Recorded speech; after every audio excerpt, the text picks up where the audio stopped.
So after a gap of about 3 to 4 days, monsoon has again regained its strength over Goa region.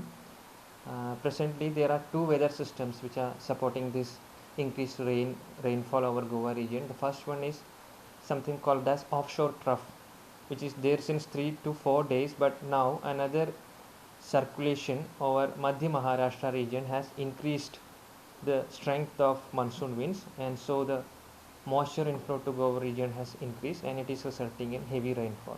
Expecting the rainfall pattern, the same rainfall pattern that we are finding for last 24 hours is going to continue for 3 to 4 more days, that is up to today 18th of June. In this monsoon season, Goa has received an average area weighted rainfall of 520.2 mm, whereas the actual this is the actual rainfall, whereas the expected normal rainfall is 459.2 mm. That means as of now till today, monsoon rainfall is 13%, that is 13 percentage excess than the normal rainfall. So Goa is getting good rain till now.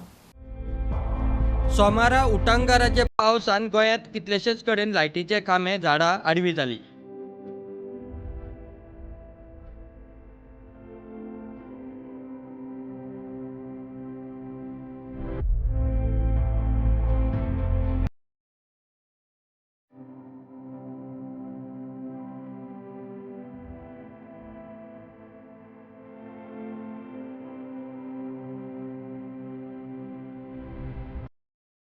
Bureau report prudent.